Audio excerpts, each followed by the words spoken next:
London London सतगुरु तेरा ही आसरा देख रहे हैं फेथ वर्सेस वर्ल्ड।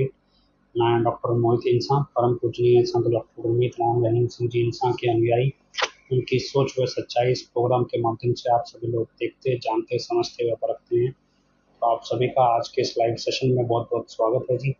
लंदन सतगुरु तेरा ही आसरा सासंग जी, दो इम्पोर्टेंट टॉपिक्स हमने आज रखे हैं।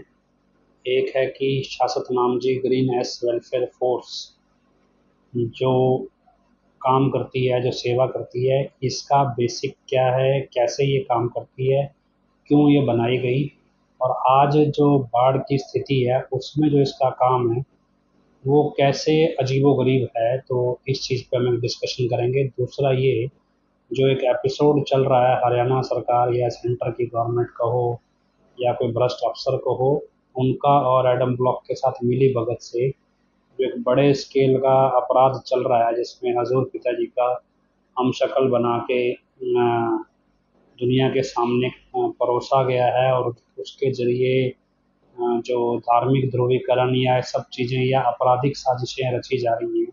इसके अलावा जो पैसा लूटने की मुहिम है, ये सब चीज़ें जो चलती हैं, इसको लेके कुछ नई चीज़ें, जानकारियाँ मिली हैं, और वो हम आपसे डिस्कस करेंगे। तो सबसे पहले हम बात करते हैं शासक नाम जी ग्रीनेस वेलफेयर फोर्स की। सात संगत तो ऑलमोस्ट जानती ही है, जो बाद में शायद ज़्यादा पुराने नाम लेवा जीव नहीं है, उनको शायद जानकारी कम हो। गुजरात में जब भूकंप आया था 2001 जनवरी 2001 में, उसके बाद पहली बार डेरा बड़े स्केल पे गया था सेवा के लिए, जैसे पिताजी खुद गए थे, मतलब बड़े स्केल पे सेवा करने गुजरात के कच्छ भुज के इलाके में। तो वहाँ लगभग 110 गाँवों को गोद लिया गया था, और वहाँ जब ये चीज़ें समझी कि सरकार की लिमिटेशंस क्या हैं और सरकार के पास इतना इंतज़ाम नहीं होता एक साथ कि इस तरह से सुविधा बना के लोगों को सुविधा पहुंचा सके, तब एक हजूर पिताजी ने प्राइवेट समाज सेवा सेवी फौज की ऐसे ज़रूरत को महसूस किया, ख़ास तौर पे प्राकृतिक आपदाओं के टाइम पे, क्योंकि ये एक इमरजेंसी होती है, और इमरजेंसी में गवर्नमेंट का जो अमला है वो इतनी जल्दी बैकअप पे आता नहीं है जितना प्राइवेट व्यक्ति कर सकता है। तो इस चीज़ को आधार बना के पिताजी ने ग्रीननेस वेलफेयर फोर्स विंग बनाई, जिसका प्राइमरी काम नेचुरल डिजास्टर्स, जो प्राकृतिक आपदाएं हैं, उसको कंट्रोल में लेके, मतलब उसमें भी 3 हिस्सों में काम होता है। पहला होता है अभी आपदा आने वाली है, उसको लेकर तैयार हो जाओ। दूसरा, आपदा आ गई, उस टाइम पे रेस्क्यू होता है। तीसरा, आपदा का प्रभाव जो है उस पर रिहेबिलिटेशन होता है। तो ये 3 स्टेप पे काम होता है जो शासक Ram ji greenish welfare force का। तो अब आपको ध्यान हो, सुनामी आया था जब अंडमान निकोबार में, तो वहाँ भी सुनामी आने के बाद जो आफ्टर इफेक्ट्स थे, उसके बाद सेवादार गए थे, क्योंकि इतनी दूर था वो, वहाँ एकदम से जाने की परमिशन नहीं थी। और निकोबार आइलैंड्स के अंदर वैसे भी अगर आप कोई व्यक्ति कभी अंडमान निकोबार गया हो, तो निकोबार आइलैंड्स पे जाने के लिए पहले आपको पोर्ट ब्लेयर से परमिशन लेनी पड़ती है, तभी आप रूटीन में भी तभी आप निकोबार आइलैंड्स जा सकते हैं। और इस तरह से बाढ़ जब ये केदारनाथ में त्रासदी हुई, तो उस टाइम पे भी क्या है, भी एकदम से बाढ़ आ गई, तो वो कोई एक्सपेक्टेड नहीं होता। लेकिन जो नदियों में बाढ़ आती है, जैसे डैम के पानी खुलने से या बरसात ज़्यादा हो रही है, इसमें क्या होता है, इसमें पता होता है भी आपदा आ सकती है, तो उसको लेके तैयारियां की जाती हैं, और ऐसे कई बार की जाती रही हैं डेरे में भी। तो अब हम देखते हैं कि जो भूखे लोग हैं उनके लिए फूड बैंक का सिस्टम चला है। ये जो भी चीज़ें रूटीन की आपदाएं हैं जिनका पता होता है, इनकी तैयारियां हो सकती हैं। ऐसी जो आज की सिचुएशन है, आज की सिचुएशन में भाखड़ा डैम है, पौंग डैम है, यहाँ से जब एक साथ पानी छोड़ा गया, और हम कहें इधर यमुनानगर से जो अतनी कुंज बैराज है, यहाँ से पानी छोड़ा गया, तो ये सबको एक्सपेक्टेड था। अभी पटियाला अम्बाला में जब बाढ़ आई भी, उसके बाद पातना, मूनक, समाना, ये फतेहाबाद, टोहाना और सिरसा खास तौर पे, भी यहाँ पे घग्गर नदी में बाढ़ आएगी, और उधर से सतलुज और रावी नदी जो चलती है, दूसरी तरफ ब्यास नदी चलती है, उस तरफ जो माझे का इलाका है पंजाब में, जालंधर का इलाका है, इस तरफ के होशियारपुर, गुरदासपुर का भी, इस तरफ के इलाकों में भी बाढ़ आने की संभावना है। ये सबको एक्सपेक्टेड था, मतलब पता था। ऐसे में 2019 में भी ये बाढ़ आई थी, लेकिन 2019 में ग्रीनस ने सारी तैयारियां की थी।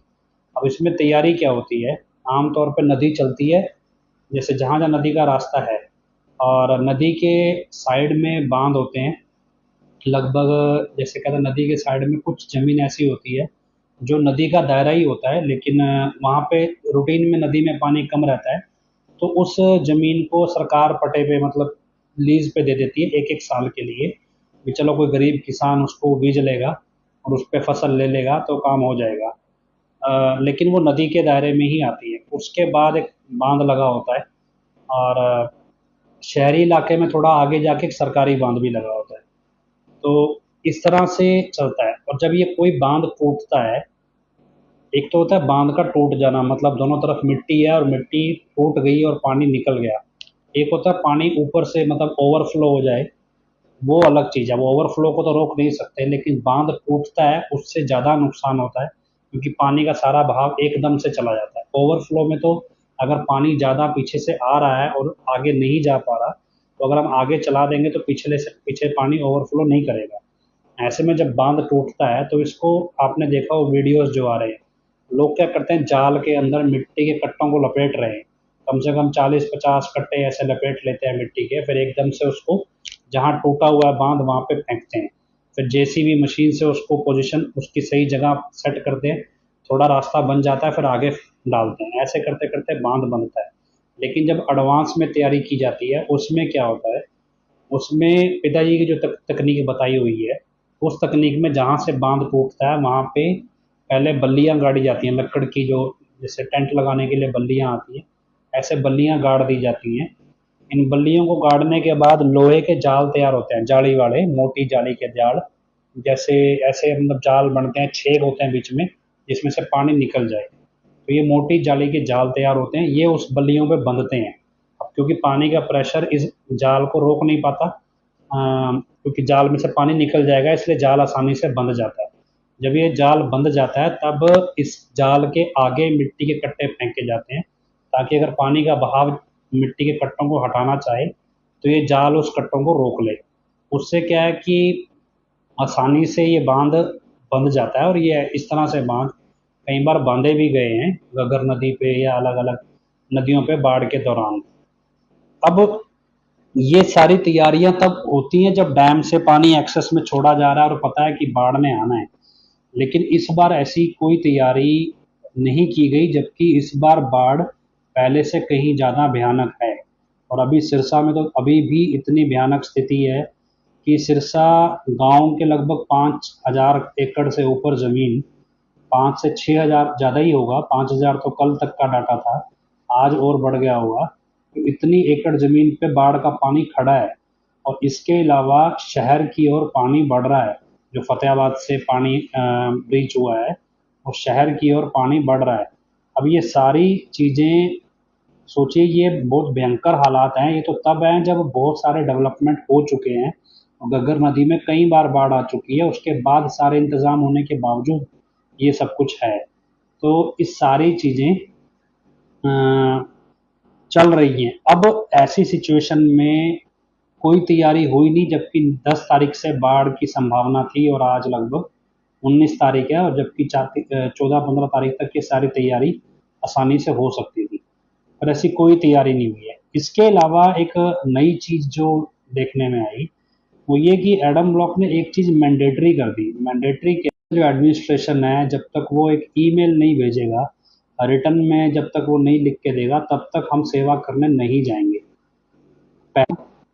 पहले जब हम देखते हैं भी डेरा का सिस्टम कैसे होता था, जब भी कहीं प्राकृतिक आपदा आती थी तब डेरा से एक टीम जाती थी, सर्वे टीम, आपने देखा, और टोहाना की अक्सर टोहाना की टीम होती थी, या फिर एक ये चांदीराम एक 45 नंबर होते थे कैथल साइड के, इनकी एक टीम चलती थी ज़्यादातर, जो इस तरह के सर्वे करती थी कि जहाँ भी कोई प्राकृतिक आपदा है, आपको उदाहरण के तौर पर बताते हैं कि नेपाल के अंदर जब भूकंप आया, उस समय पिताजी ग्रीनस के गेम्स देख रहे थे जिस टाइम भूकंप आया। भूकंप आने के चंद मिनट बाद ही पिताजी तक खबर दी गई। पिताजी भी, कि मैं वहीं पे मौजूद था, उस स्टेज के बगल में ही खड़ा था, इसलिए मुझे सारी जानकारी है। ये नहीं है कि ये सुनी सुनाई बात। तो उसी टाइम पिताजी को जब ये जानकारी दी गई कि ऐसे ऐसे भूकंप आया है नेपाल में, तो क्या करना चाहिए, तो पिताजी ने तुरंत वहाँ जितने भी प्रबंधक खड़े थे उनको बोला भी जो भी अपनी साथ संगत वहाँ पे है उनसे पूछो भी किस स्तर का भूकंप आया और किस लेवल का डैमेज हुआ है, तो क्या हमारी ज़रूरत है या नहीं है।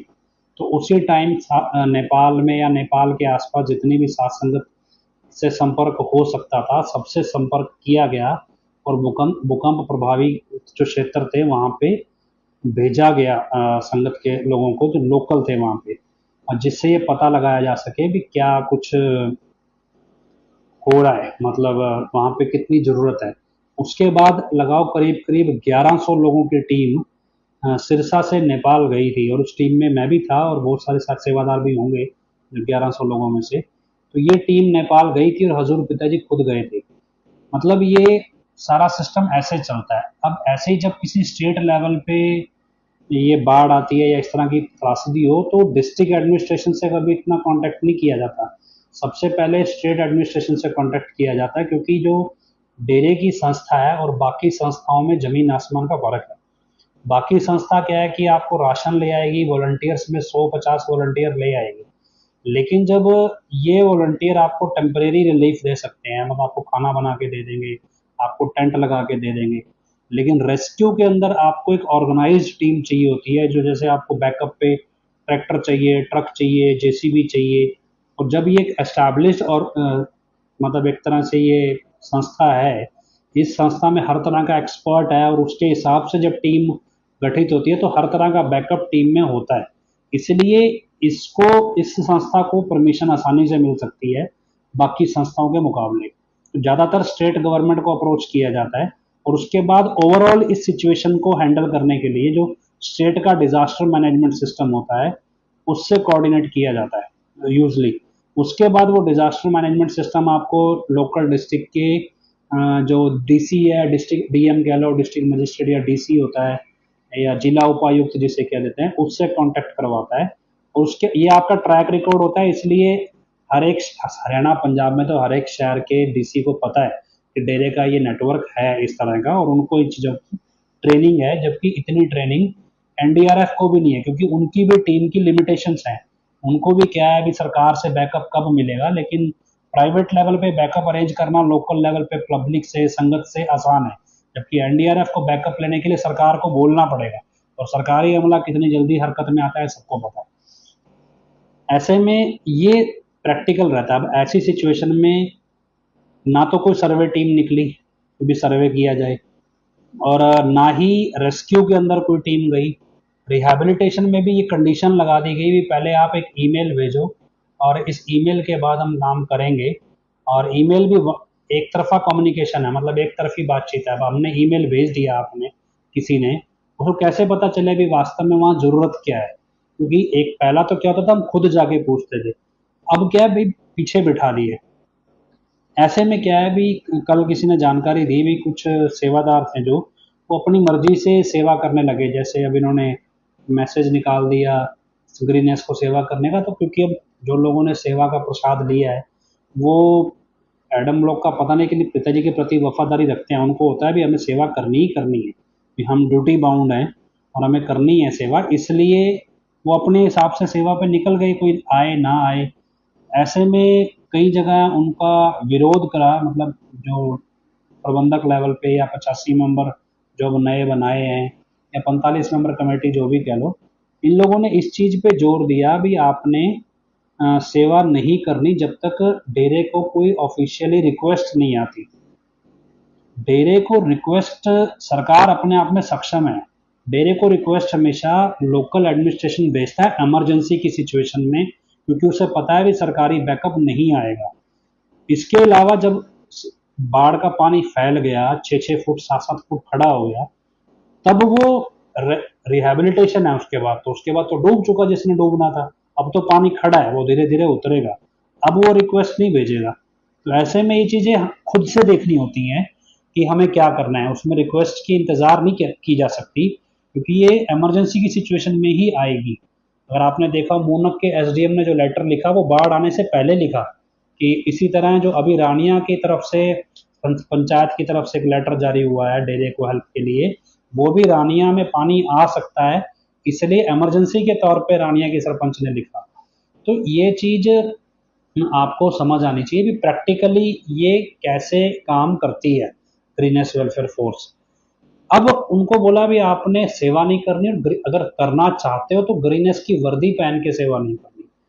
पहले तो ये चीज़ समझ में नहीं आई, फिर चलो सवाल उठे तो ये चीज़, और 85 मेंबरों ने साथ संगत में कुछ लोग जैसे जो ज़्यादा जुनूनी है या जिनके पास साधन हैं भी, जैसे जिनके यहाँ बाढ़ नहीं आई और बड़ी ज़्यादा ज़मीन है, उनका क्या है कि आम तौर पे लोग अपने पशुओं के लिए मक्की बीजते हैं। आपने कभी देखा हो, जो शहरी लोग हैं उनको शायद जानकारी ना हो, कभी आप खेतों में जाएंगे तो आपको, जैसे अभी फिलहाल धान के खेत मिलेंगे हरियाणा पंजाब में, इन धान के खेतों में एक आपको मिलेगा लंबे लंबे पौधे, हरे हरे से लंबे लंबे खड़े हुए, तो वो मक्की होती है।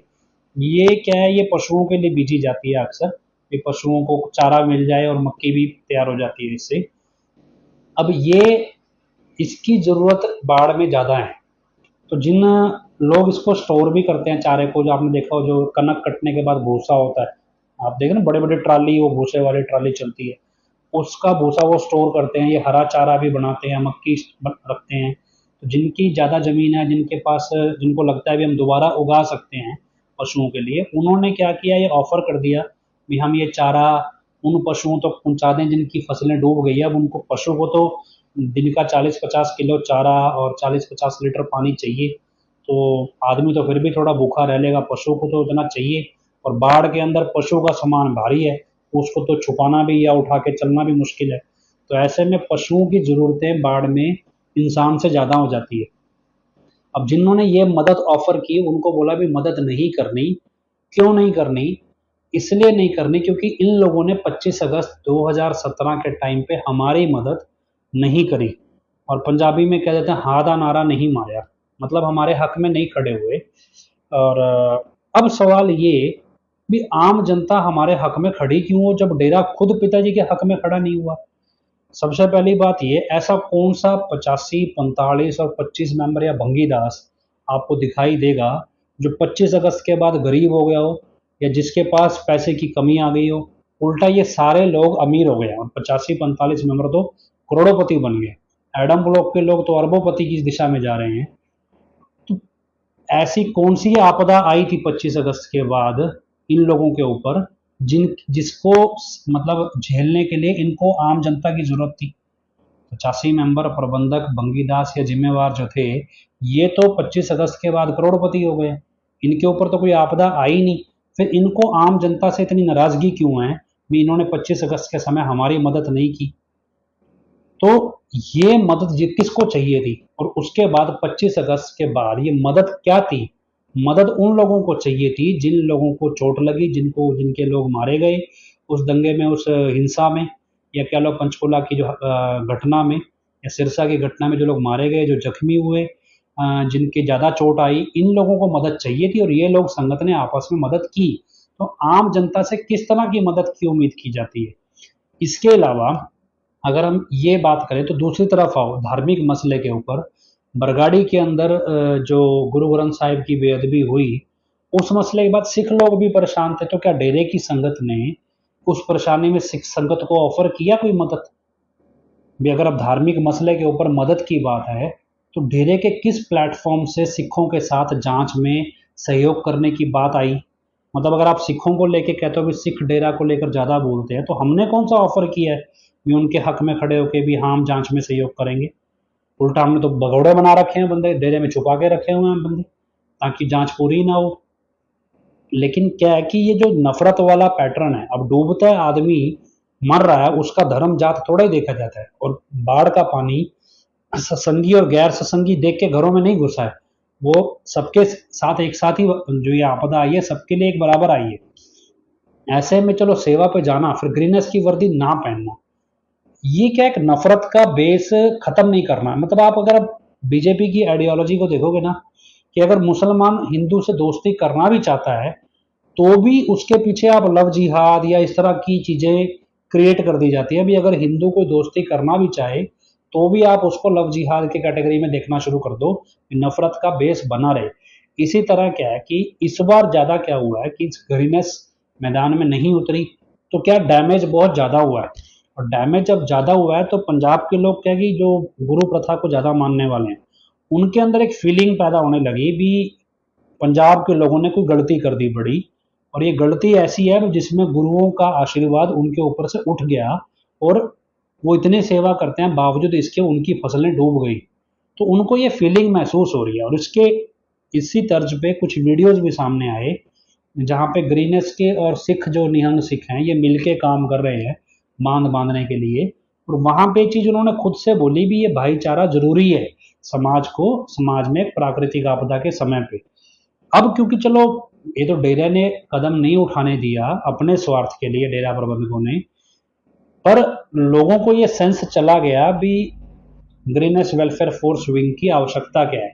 पर क्या लोगों को मरने के लिए छोड़ देने से अपनी इंपॉर्टेंस डेवलप कराई जाती है?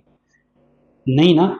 एक दूसरा कारण ये भी कि पंजाब के अंदर जो सरकार है वो आम आदमी पार्टी की है और वो बीजेपी के अगेंस्ट है, दूसरी पार्टी है, मतलब अपोजिशन पार्टी है। ऐसे में हरियाणा के अंदर तो हेल्प आप बड़ी जल्दी ऑफर कर रहे हो, लेकिन पंजाब में आप हेल्प ऑफर नहीं कर रहे हो। ये एक बड़ा कॉम्प्लिकेट इशू है। और इसके अलावा जो चीज समझ रहे हैं भी, इमरजेंसी जो सत्संगियों के साथ भी मान लो अचानक से इमरजेंसी आ जाए कि रात को आप सो रहे हैं, अचानक से आपके गांव का कोई बांध टूट जाए, और भगवान ना करे टूटे लेकिन टूट रहा है, और अचानक से घरों में पानी आने लगता है, तो रात को प्रशासन तो जागेगा नहीं। और रात को कोई आप ईमेल नहीं भिजवा सकते डेरे को, क्योंकि डेरे के प्रबंधक कौन सा 24 घंटे उस ईमेल को मॉनिटर कर रहे हैं। और डेरे से कोई हेल्पलाइन नंबर जारी नहीं हुआ है, और डेरे से कोई मतलब ऑफिशियल बंदा नहीं सामने आया भी ये बंदा कंट्रोलर है इस फोर्स का, तो कोई सामने नहीं है। रैंडमली काम चल रहा है, हजार्डली कह सकते हैं, या रैंडमली चल रहा है अभी आप मुहारे चल रहा है काम। तो इसलिए वो जो सिस्टम डेरे में होना चाहिए या था वो सारा तो खत्म ही है। अब सिर्फ क्या खाना पूर्ति है। इसके अलावा एक गांव है, आप नोटिस करेंगे वीडियो आया एडम ब्लॉक की तरफ से, मुसाइब वाला सिरसा में। अब उस गांव में बांध बांधा है, एक बांध लगाया वो भी एडवांस में। उस बांध को एडवांस में लगाने के बाद 10 लोगों ने वहां के सरपंच को घेर के कैमरे पे जबरदस्ती कहलवाया कि भी हमारा धन्यवाद करो, और वो बेचारा डरा डरा हुआ धन्यवाद कर रहा है। वो वीडियो में साफ समझ में आ रहा है। मतलब क्या है भी, पहले क्या होता था काम ज्यादा करते थे क्रेडिट मिले या ना मिले, क्योंकि सात संगत का सेवा करने का ऑप्शन होता है कि उनको सिर्फ गुरु के प्रति अपना फर्ज निभाना है। उनको कोई मतलब नहीं होता कि उनको क्रेडिट मिले ना मिले। वो अलग बात है सरकार देती है या कोई लोग संस्थाएं देती हैं या कोई सम्मान मीडिया कोई देता है नहीं देता। अब क्या है, अब उल्टा है, काम कम है और क्रेडिट ज्यादा है। भी एक ही चीज को चार अलग अलग एंगल से चार अलग अलग वीडियो बना के परोसने के बाद क्रेडिट खींचने की होड़ ज्यादा है। क्योंकि अब संस्थाओं के नाम पे जो पैसा घूमता है अकाउंट्स के अंदर या ब्लैक का व्हाइट होता है, उसको लेके एडम ब्लॉक का की जो पॉलिसी है मैनेजमेंट की डेरा की, वो ज्यादा एक्टिव है, जिसमें ब्लैक का पैसा बनाया जाता है संस्थाओं के जरिए। तो ये सारी चीजें चल रही हैं। अब आपको ये समझना है। इसके अलावा एक इंपॉर्टेंट चीज आपको बताते हैं भी, जब कोई फौज काम करती है उस फौज का एक कमांडर होता है जो कमांड देता है फौज को। तो जब ग्रीनेस सेवा पे निकलती है तो ग्रीनेस का कमांडर कौन होता है? तो ग्रीनेस फोर्स का कमांडर खुद पिताजी हैं। तो ये कैसे काम करते हैं? मान लीजिए सुनामी के लिए टीम गई, जब सुनामी आया तो निकोबार आइलैंड पे टीम पहुंच गई। अब टीम को पहुंचने के बाद वहां पे कोई समस्या आ गई। इधर से क्या होता है, हजूर पिताजी हर रोज यहाँ से प्रबंधकों को बोलते हैं भी फोन करो, और फोन किया जाता है, भी बोलते हैं क्या समस्या आ रही है। अब जो समस्या आ रही होती है वो समस्या पिताजी को बताई जाती है भी ये समस्या उनको आ रही है। इधर से पिताजी समाधान भेजते हैं, वो समाधान उन तक पहुंचाया जाता है, और फिर आगे से आगे काम चलता है। कई बार क्या होता है भी, जो सेवादार मान लो आगे गया वो निकम्मा हो, काम ना कर रहा हो, तो ऐसे में नए सेवादारों को, क्योंकि डेली फीडबैक जो है ये हजूर पिताजी खुद लेते रहे हैं। ये अलग बात है कि जो सेवा में गया होता है उसको ये बात नहीं बताई जाती भी किस तरह से बैकअप पिताजी लेते हैं, सॉरी किस तरह से फीडबैक पिताजी लेते हैं। ये बातें भेजे गए सेवादार को नहीं बताई जाती, पर कंट्रोल सारा पिताजी के हाथ में ही होता है जब भी कोई ग्रीनेस बड़े स्केल पे सेवा के लिए बाहर निकलती है। अब क्या कि आज की डेट में वो कमांडर है ही नहीं, इसलिए सब आप मुहारे हैं, जिसको करना करो, नहीं करना ना करो।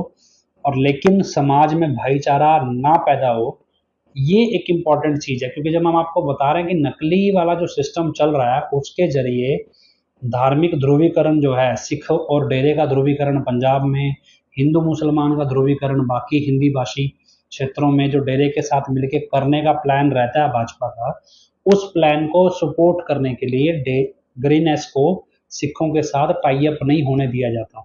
और क्योंकि जब आप देखोगे बोरवेल के अंदर एक बच्चा गिर गया था सुनाम में, तब भी बड़ा अच्छा फीडबैक निकल के संगत और सिखों का सामने आया था।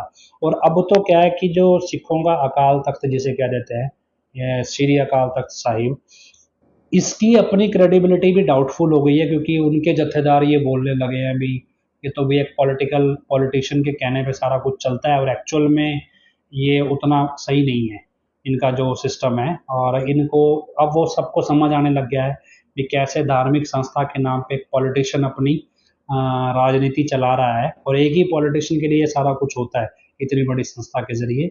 उनको भी लगता है भी हाँ भी ये चीज़ें गलत हैं, और धीरे धीरे ये जो सब भावनाएं हैं ये आ रही हैं। तो ऐसे में संभव है कि फिर से कोई ऐसी घटना डेरे का बेस बना के अंजाम दी जाए, जिसके लिए इस नफरत के पैरामीटर को मतलब दोबारा से मेंटेन किया जा रहा है।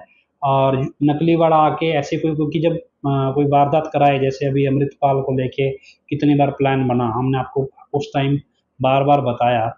इसी तरह हो सकता है कोई वारदात प्लान्ड हो, जिससे ये नफरत का जो बैलेंस है ये बना रहे, और उसके बाद फिर से ट्रिगर हो जाए, इसको हम कह देते हैं धार्मिक उन्माद जिसे कह देते हैं भी, धार्मिक ध्रुवीकरण वोटों का, क्योंकि आगे इलेक्शन आ रहा है। तो ये सब हो सकता है और हो सकता है भी जल्दी ही यूपी वाले नकली बाबा की एंट्री हो जाए। तो ये चीज़ें ग्रीनेस के बारे में आपको पता होनी चाहिए।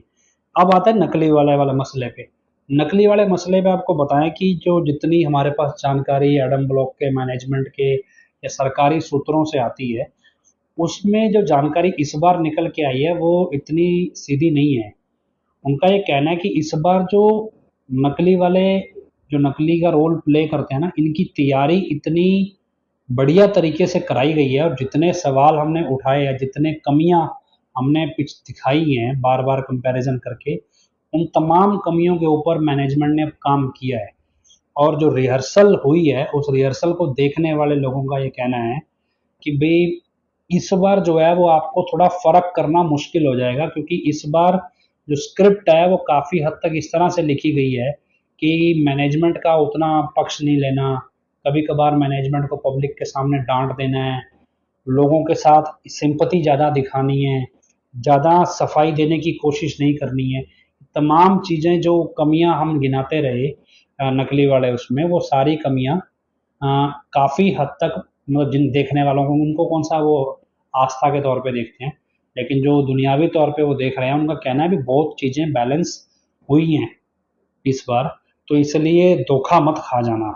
तो वो चीज़ हम आपको बता रहे हैं भी इस तरह की चीज़ें हुई हैं आगे होने वाली तैयारी में। तो आप अगर ये नकली वाला बाबा आता है तो धोखा मत खाना, क्योंकि संभव है बहुत सारे लोग ऐसे भी हों जो बीच में डामाडोल हों, भी इधर जाएं कि इधर जाएं, बीच में ही अटके हुए हैं।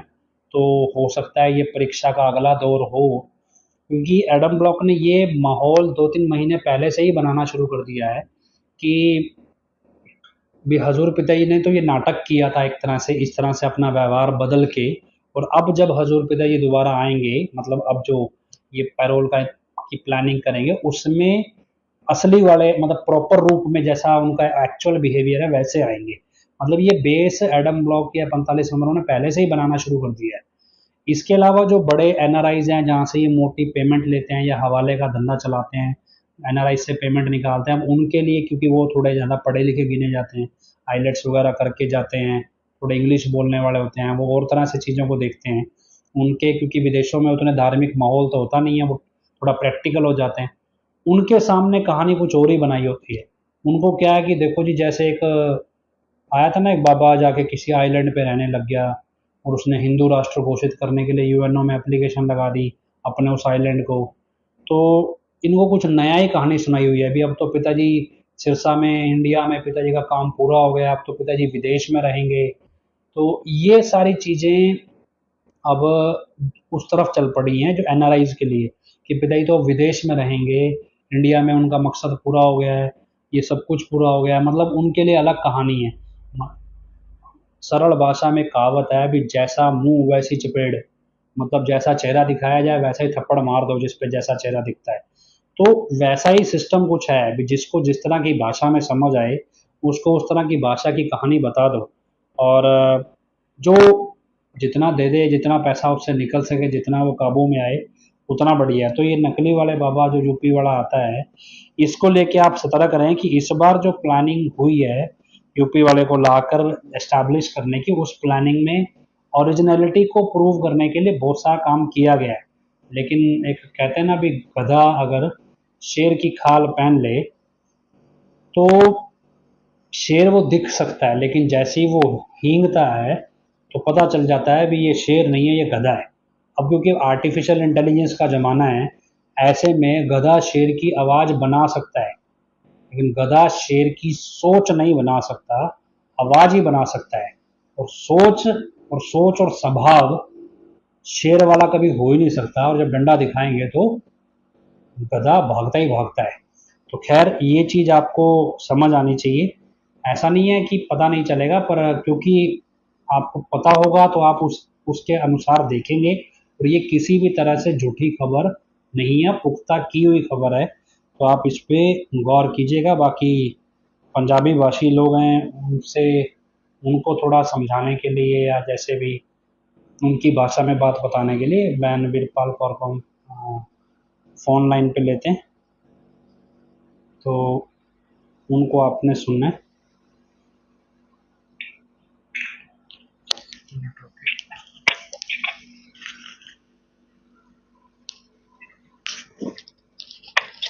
हाँ जी बहन जी बोल।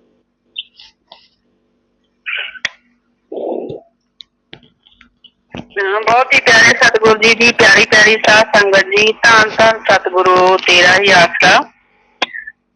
गुरु प्यारे साध संगत जी, जिवें आपां देख रहे हैं भी जिहड़े हर रोज हालात है वो बद तो बदतर ही हो रहे हैं। जिवें परम पिता जी पहला वचन करते हुंदे सी ते बाद दे विच गुरु पिता जी भी दोहराउंदे हुंदे सी भी अज दा जो दिन निकल गया शुक्र करो, ते जिहड़ा कल नूं दिन आउणा ओह बुरा ही बुरा है।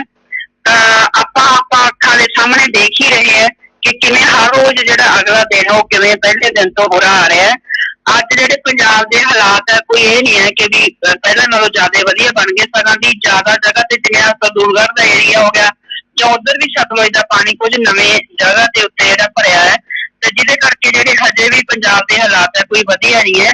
ਗੁਰੂ ਪਿਆਰੇ ਸਾਧ ਸੰਗਤ ਜੀ, ਕੋਈ ਇੰਨੀ ਜ਼ਿਆਦਾ ਬਾਰਿਸ਼ ਤਾਂ ਹੋਈ ਨਹੀਂ। ਆਪਾਂ ਇਹ ਕਹਿੰਦੇ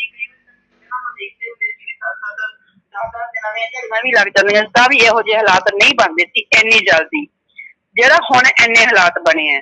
ਅਸਲ ਦੇ ਵਿੱਚ ਆਪਾਂ ਨੂੰ ਵੀ ਪਤਾ ਹੁਣ ਤਾਂ ਬਹੁਤ ਸਾਰੀਆਂ ਜਿਹੜੀਆਂ ਸੋਸ਼ਲ ਮੀਡੀਆ ਦੇ ਉੱਤੇ ਵੀਡੀਓ ਵੀ ਆ ਰਹੀਆਂ ਲਗਾਤਾਰ ਵੀ ਜਿਹੜੇ ਵੀ ਇਹ ਪੰਜਾਬ, ਹਿਮਾਚਲ ਜਾਂ ਦਿੱਲੀ ਦੇ ਵਿੱਚ ਹੜ੍ਹ ਆਏ ਹੈ, ਇਹ ਅਸਲ ਦੇ ਵਿੱਚ ਕੋਈ ਕੁਦਰਤੀ ਕਹਿਰ ਨਹੀਂ ਹੈ। ਇਹਨੂੰ ਸਾਰਾ ਦਾ ਸਾਰਾ ਆਪਾਂ ਕੁਦਰਤੀ ਕਹਿਰ ਨਹੀਂ ਕਹਿ ਸਕਦੇ। ਇਹ ਮਨੁੱਖ ਦੁਆਰਾ ਹੀ ਜਿਹੜਾ ਹੈਗਾ ਬਣਾਇਆ ਗਿਆ ਹੈ ਇੱਕ ਤਰ੍ਹਾਂ ਨਾਲ। ਜਿਵੇਂ ਕਹਿ ਦੋ ਵੀ ਬਦਲਾਖੋਰੀ ਦੀ ਨੀਤੀ ਜਾਂ ਈਰਖਾ ਜੋ ਬੰਦੇ ਦੇ ਅੰਦਰ ਭਰੀ ਹੋਈ ਹੈ ਇੰਨੀ, ਤਾਂ ਇਹ ਸਾਰਾ ਉਹਦਾ ਨਤੀਜਾ। ਇਹ ਸਾਡੇ ਦੇਸ਼ ਦਾ ਬਹੁਤ ਵੱਡਾ ਦੁਖਾਂਤ ਹੈ ਕਿ ਸਾਡੇ ਦੇਸ਼ ਦੀ ਜਿਹੜੀ ਰਾਜਨੀਤੀ ਹੈ ਬਹੁਤ ਹੀ ਜ਼ਿਆਦਾ ਨਿੱਘਰ ਗਈ ਹੈ।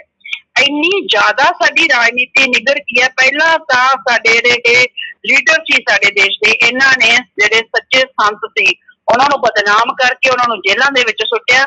ਨਾ ਇਹ ਪਹਿਲਾਂ ਸੱਚੇ ਸੰਤਾਂ ਦੇ ਬਣੇ। ਇਹਨਾਂ ਦੇ ਰਾਜ ਦੇ ਵਿੱਚ ਹੀ ਸਾਹਿਬ ਸ੍ਰੀ ਗੁਰੂ ਗ੍ਰੰਥ ਸਾਹਿਬ, ਜਿਹਨੂੰ ਕਿ ਮਤਲਬ ਦੱਸਾਂ ਗੁਰੂਆਂ ਦਾ ਸਰੂਪ ਮੰਨਿਆ ਜਾਂਦਾ ਹੈ, ਉਹਨਾਂ ਦੀ ਬੇਅਦਬੀ ਹੁੰਦੀ ਹੈ। ਤੇ ਇਹਨਾਂ ਦੇ ਰਾਜ ਦੇ ਵਿੱਚ ਹੀ ਆਪਾਂ ਦੇਖਦੇ ਹਾਂ ਕਿ ਦੁਨੀਆ ਦਾ ਕਿਸ ਤਰ੍ਹਾਂ ਜਿਹੜਾ ਹੈਗਾ ਹਾਲ ਤੋਂ ਬੁਰਾ ਹਾਲ ਹੋ ਰਿਹਾ ਹੈ। ਤੇ ਕਿੰਨੀ ਦੁਨੀਆ ਜਿਹੜੀ ਹੈ, ਕਿੰਨੇ ਪਸ਼ੂ ਮਰ ਗਏ, ਕਿੰਨੀ ਦੁਨੀਆ ਬੇਘਰ ਹੋ ਗਈ, ਕਿੰਨੀਆਂ ਫਸਲਾਂ ਮਰ ਗਈਆਂ, ਪਰ ਇਹਨਾਂ ਲੋਕਾਂ ਨੂੰ ਕੋਈ ਫਰਕ ਨਹੀਂ ਪੈ ਰਿਹਾ। ਕੋਈ ਹਾਦਾ ਮਾਰਾ ਨਾਰਾ ਜਿਹੜਾ ਨਹੀਂ ਮਾਰ ਰਿਹਾ ਕਿ ਜਿਹੜਾ ਇਹ ਹੋ ਰਿਹਾ ਇਹਨਾਂ ਸਟੇਟਾਂ ਦੇ ਵਿੱਚ ਉਹ ਗਲਤ ਹੋ ਰਿਹਾ। ਗੁਰੂ ਪਿਆਰੀ ਸਾਧ ਸੰਗਤ ਜੀ, ਜਦੋਂ ਵੀ ਸਾਡੇ ਦੇਸ਼ ਦੇ ਉੱਤੇ ਕੰਸ ਤੇ ਰਾਵਣ ਵਰਗੇ ਰਾਜਿਆਂ ਨੇ ਰਾਜ ਕੀਤਾ ਹੈ, ਤਾਂ ਉਦੋਂ ਹੀ ਕੁੱਲ ਮਾਲਕ ਆਪ ਧਰਤੀ ਤੇ ਚੱਲ ਕੇ ਆਏ ਹੈ ਉਹਨਾਂ ਦਾ ਸਰਵਨਾਸ਼ ਕਰਨ ਵਾਸਤੇ। ਤੇ ਹੁਣ ਵੀ ਜੇ ਰਾਵਣ ਤੇ ਕੰਸ ਬਣ ਕੇ ਜਿਹੜੇ ਸਾਡੇ ਦੇਸ਼ ਦੇ ਰਾਜੇ ਬੈਠੇ ਹੈ ਤੇ ਲੋਕਾਂ ਦੇ ਉੱਤੇ ਇੰਨਾ ਜਿਹੜਾ ਅਤਿਆਚਾਰ ਹੋ ਰਿਹਾ ਹੈ ਤੇ ਇੰਨਾ ਜਿਹੜਾ ਲੋਕਾਂ ਦੇ ਨਾਲ ਮਤਲਬ ਕਿ ਰਾਤ ਨੂੰ ਲੋਕ ਸੌਂਦੇ ਨਹੀਂ, ਜਿਹੜੇ ਆਪਦੇ ਘਰ-ਬਾਰ ਛੱਡ ਕੇ ਲੋਕ ਬਾਹਰ ਸੜਕਾਂ ਤੇ ਕੋਈ ਸੋ ਰਿਹਾ, ਕੋਈ ਦਾਣਾ ਮੰਡੀਆਂ ਦੇ ਵਿੱਚ ਟੈਂਟ ਲਾਈ ਬੈਠਾ ਹੈ, ਤਾਂ ਉਹ ਕਹਿੰਦਾ ਨਾ ਰੇਤੀ ਮਾਰ ਪਈ ਕਰ ਲਾਣੀ ਚਾਹੇ ਕਿ ਦਰਦ ਨਾ ਆਇਆ। ਤਾਂ ਇਹ ਨਹੀਂ ਹੋ ਸਕਦਾ ਜੇ ਪਰਮ ਪਿਤਾ ਪਰਮਾਤਮਾ ਨੂੰ ਦਰਦ ਨਾ ਆਵੇ। ਜਿਹੜੀ ਇੰਨੀ ਕੁਰਲਾਹਟ ਦੁਨੀਆ ਦੇ ਵਿੱਚ ਮੱਚੀ ਹੋਈ ਹੈ ਉਸ ਮਾਲਕ ਨੂੰ ਜ਼ਰੂਰ ਦਰਦ ਆਊਗਾ। ਤਾਂ ਬਹੁਤ ਜਲਦੀ ਇਹ ਜਿਹੜੇ ਹੈਗੇ ਸਤਿਗੁਰ ਵਾਪਸ ਆਉਣਗੇ, ਕਿਉਂਕਿ ਆਪਾਂ ਨੂੰ ਪਤਾ ਹੈ, ਦੁਨੀਆ ਨੂੰ ਚਾਹੇ ਨਾ ਪਤਾ ਹੋਵੇ ਪਰ ਆਪਾਂ ਨੂੰ ਪਤਾ ਹੈ ਕਿ ਕੁੱਲ ਮਾਲਕ ਪਾਰਬ੍ਰਹਮ ਪਰਮੇਸ਼ਵਰ ਜੋ ਧਰਤੀ ਦੇ ਉੱਤੇ ਇਸ ਵਾਰ ਹੈ, ਉਹ ਕੁੱਲ ਮਾਲਕ ਆਪਣੇ ਗੁਰੂ ਪਿਤਾ ਜੀ ਦੇ ਰੂਪ ਦੇ ਵਿੱਚ ਧਰਤੀ ਤੇ ਹੈ।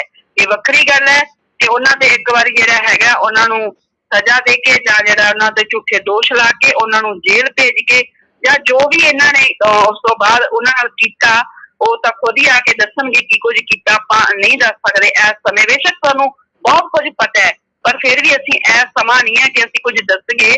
ਖੁਦ ਹੀ ਗੁਰੂ ਪਿਤਾ ਜੀ ਆ ਕੇ ਦੱਸਣਗੇ ਕਿ ਕਿਸ ਤਰ੍ਹਾਂ ਦੇ ਜਿਹੜੇ ਕੰਸ ਤੇ ਰਾਵਣ ਸੀ, ਕਿਵੇਂ ਕਿਵੇਂ ਇਹਨਾਂ ਨੇ ਜਿਹੜਾ ਹੈਗਾ ਗੁਰੂ ਪਿਤਾ ਜੀ ਦੇ ਨਾਲ ਕੀਤਾ। ਤਾਂ ਉਸ ਤੋਂ ਵੀ ਅੱਗੇ ਜਾ ਕੇ ਜੋ ਨਕਲੀ ਜੋ ਗੁਰੂ ਦੀ ਜਗ੍ਹਾ ਤੇ ਬੰਦਾ ਹੀ ਬਦਲ ਦੇਣਾ, ਵੀ ਇੱਕ ਨਕਲੀ ਗੁਰੂ ਖੜਾ ਕਰ ਦੇਣਾ ਔਰ ਉਸ ਤੋਂ ਆਪਣੀ ਮਨਮਰਜ਼ੀ ਦੇ ਕੰਮ ਕਰਵਾਉਣੇ ਜਿਵੇਂ ਆਪਦੀ ਚਾਹਤ ਸੀ। ਕਿਉਂਕਿ ਗੁਰੂ ਪਿਤਾ ਜੀ ਨੂੰ ਜਿਵੇਂ ਚਾਹੁੰਦੇ ਸੀ ਪਹਿਲਾਂ ਵੀ ਗੁਰੂ ਪਿਤਾ ਜੀ ਤੇ ਪੂਰਾ ਦਬਾਅ ਬਣਾਉਂਦੇ ਸੀ। ਇਹ ਸਾਡੇ ਦੇਸ਼ ਦੇ ਜਿੰਨੇ ਲੀਡਰ ਸੀ ਜਿਹੜੇ ਚਾਹੁੰਦੇ ਸੀ ਕਿ ਸਾਡੇ ਹਿਸਾਬ ਨਾਲ ਰਾਜਨੀਤੀ ਚੱਲੇ ਜਾਂ ਸਾਡੇ ਹਿਸਾਬ ਨਾਲ ਜਿਹੜਾ ਹੈਗਾ ਦੇਸ਼ ਚੱਲੇ। ਪਹਿਲਾਂ ਕੀ ਹੁੰਦਾ ਸੀ, ਪਹਿਲੇ ਸਮੇਂ ਦੇ ਅਨੁਸਾਰ ਜਿਹੜੀ ਰਾਜਨੀਤੀ ਸੀ ਉਹ ਧਰਮ ਦੇ ਅਨੁਸਾਰ ਚੱਲਦੀ ਸੀ। ਹਰ ਰਾਜੇ ਦਾ ਇੱਕ ਧਰਮ ਗੁਰੂ ਹੁੰਦਾ ਸੀ, ਗੁਰੂ ਨੂੰ ਪੁੱਛ ਕੇ ਹੀ ਰਾਜ ਸਭਾ ਦੇ ਵਿੱਚ ਹਰ ਫੈਸਲਾ ਲਿਆ ਜਾਂਦਾ ਸੀ। ਪਰ ਹੁਣ ਉਲਟ ਹੋ ਗਿਆ, ਹੁਣ ਸਾਡੇ ਰਾਜਨੀਤਿਕ ਲੀਡਰ ਇਹ ਕੀ ਕਹਿੰਦੇ ਵੀ ਜਿਹੜੇ ਧਰਮ ਗੁਰੂ ਹੈ ਜਾਂ ਸੰਤ ਉਹ ਸਾਡੇ ਹਿਸਾਬ ਨਾਲ ਚੱਲਣ। ਜੇ ਉਹ ਸਾਡੇ ਹਿਸਾਬ ਨਾਲ ਚੱਲਣ ਤਾਂ ਸਹੀ ਹੈ। ਜਿਹੜੇ ਆਪਾਂ ਹੁਣ ਇੰਡੀਆ ਦੇ ਵਿੱਚ ਦੇਖੋ ਜਿਹੜੇ ਇਹਨਾਂ ਦੇ ਹਿਸਾਬ ਨਾਲ ਜਿਹੜੇ ਚੱਲ ਰਹੇ ਆ ਸੰਤ, ਉਹ ਤਾਂ ਸਹੀ ਹੈ, ਉਹ ਆਰਾਮ ਨਾਲ ਆਪਦਾ ਪ੍ਰਚਾਰ ਵੀ ਕਰ ਰਹੇ ਚਾਹੇ ਕੁਛ ਵੀ ਹੈ। ਬੇਸ਼ੱਕ ਉਹ ਦੇਸ਼ ਨੂੰ ਟੁਕੜੇ ਟੁਕੜੇ ਕਰਨ ਦੀਆਂ ਗੱਲਾਂ ਵੀ ਕਰਨ ਤਾਂ ਕੋਈ ਗੱਲ ਨਹੀਂ ਹੈ, ਦੇਸ਼ ਨੂੰ ਹਿੰਦੂ ਰਾਜ ਬਣਾਉਣ ਦੀ ਗੱਲਾਂ ਕਰਨ ਤਾਂ ਵੀ ਕੋਈ ਗੱਲ ਨਹੀਂ ਹੈ। ਪਰ ਜੇ ਇੱਕ ਸੱਚਾ ਸੰਤ ਇਹ ਮਿਸ਼ਨ ਲੈ ਕੇ ਚੱਲਦਾ ਹੈ ਕਿ ਮਾਨਸ ਕੀ ਜਾਤ ਸਭ ਏਕੇ ਪਹਿਚਾਨ ਬੋ ਅਵਲ ਅੱਲਾ ਨੂਰ ਪਾਇਆ ਕੁਦਰਤ ਦੇ ਸਭ ਬੰਦੇ, ਅਗਰ ਇਹ ਮਤਲਬ ਧਾਰਨਾ ਲੈ ਕੇ ਚੱਲਦਾ ਵੀ ਕੋਈ ਧਰਮ ਜਾਤ ਮਜ਼ਹਬ ਨਹੀਂ ਹੈ, ਪਰਮ ਪਿਤਾ ਪਰਮਾਤਮਾ ਨੇ ਸਾਨੂੰ ਇੱਕ ਇਨਸਾਨ ਬਣਾਇਆ, ਉਹ ਪਰਮ ਪਿਤਾ ਪਰਮਾਤਮਾ ਵੀ ਇੱਕ ਹੈ ਤੇ ਇਨਸਾਨ ਵੀ ਅਸੀਂ ਜਿਹੜੀ ਇੱਕ ਹੈ, ਤਾਂ ਇਨਸਾਨੀਅਤ ਜਿਹੜਾ ਸਾਡਾ ਇਹੀ ਧਰਮ ਹੈ, ਤਾਂ ਅਸੀਂ ਇਨਸਾਨ ਹੀ ਇੱਕ ਸਾਡੀ ਜਾਤ ਹੈ। ਤਾਂ ਜਦੋਂ ਇਸ ਤਰ੍ਹਾਂ ਦਾ ਕੋਈ ਮਿਸ਼ਨ ਸੰਤ ਲੈ ਕੇ ਨਿਕਲਦਾ ਜਾਂ ਉਹ ਸਮਾਜ ਸੁਧਾਰ ਦੇ ਤੌਰ ਦੇ ਵਿੱਚ ਸਮਾਜ ਦੇ ਵਿਚਰਦਾ ਤੇ ਉੱਥੇ ਸਾਡੇ ਜਿਹੜੇ ਲੀਡਰਾਂ ਨੂੰ ਉਹ ਚੰਗਾ ਨਹੀਂ ਲੱਗਦਾ, ਸਾਡੇ ਰਾਜਨੇਤਾਵਾਂ ਨੂੰ, ਸਾਡੇ ਦੇਸ਼ ਤੇ ਰਾਜ ਕਰ ਰਹੇ ਕੰਸਾਂ ਨੂੰ ਤੇ ਰਾਵਣਾਂ ਨੂੰ ਫਿਰ ਉਹ ਚੰਗਾ ਨਹੀਂ ਲੱਗਦਾ। ਇਸੇ ਕਰਕੇ ਉਹ ਅਤਿਆਚਾਰ ਕਰਦੇ ਆ ਉਹਦੇ ਤੇ। ਇਹ ਕੋਈ ਪਹਿਲਾ ਕੰਮ ਨਹੀਂ ਹੈ ਕਿ ਜਿਹੜੇ ਹੈਗੇ ਅਤਿਆਚਾਰ ਹੁਣ ਸ਼ੁਰੂ ਹੋਏ ਆ, ਇਹ ਆਦਿ ਕਾਲ ਤੋਂ ਚੱਲਿਆ ਆ ਰਿਹਾ। ਬੁਰਾਈ ਔਰ ਅਛਾਈ ਦੀ ਜਿਹੜੀ ਜੰਗ ਹੈ ਸ਼ੁਰੂ ਤੋਂ ਚੱਲੀ ਆ ਰਹੀ ਹੈ, ਪਰ ਹੁਣ ਜਿਹੜੀ ਬੁਰਾਈ ਹੈ ਬਿਲਕੁਲ ਸਿਖਰ ਤੇ ਪਹੁੰਚ ਗਈ ਹੈ। ਨਾ ਇਹਨਾਂ ਨੇ ਪਹਿਲਾਂ ਸੰਤਾਂ ਨੂੰ ਬਖਸ਼ਿਆ ਤੇ ਨਾ ਉਹ ਜਿਹੜੀ ਆਮ ਦੁਨੀਆ ਉਹਨਾਂ ਤੇ ਵੀ ਲਗਾਤਾਰ ਅਤਿਆਚਾਰ ਸ਼ੁਰੂ ਹੋ ਗਿਆ ਹੈ। ਇਹ ਆਮ ਦੁਨੀਆ ਤੇ ਜਿਹੜੇ ਇਸ ਤਰ੍ਹਾਂ ਆਪਾਂ ਦੇਖਦੇ ਹਾਂ ਜਿਹੜੇ ਡੈਮਾਂ ਦੇ ਉੱਤੋਂ ਜਿਹੜੇ ਗੇਟ ਖੋਲਣੇ ਉਹਨਾਂ ਦੇ ਤੇ ਇਹਨਾਂ ਦੁਨੀਆ ਦੇ ਵਿੱਚ ਹਾਹਾਕਾਰ ਮਚਾ ਦੇਣਾ, ਇਹ ਆਮ ਦੁਨੀਆ ਤੇ ਜਦੋਂ ਇਸ ਤਰ੍ਹਾਂ ਅਤਿਆਚਾਰ ਹੋਣ ਲੱਗ ਜਾਂਦਾ ਹੈ ਤਾਂ ਉਦੋਂ ਪਰਮ ਪਿਤਾ ਪਰਮਾਤਮਾ ਨੂੰ ਪ੍ਰਗਟ ਹੋਣਾ ਹੀ ਪੈਂਦਾ ਹੈ। ਜਦੋਂ ਧਰਤੀ ਤੇ ਪਹਿਲਾਂ ਇਹ ਵਧੇ ਅਤਿਆਚਾਰ ਤੇ ਉਦੋਂ ਜਿਹੜੇ ਪਰਮ ਪਿਤਾ ਪਰਮਾਤਮਾ ਪ੍ਰਗਟ ਹੋਏ ਆ।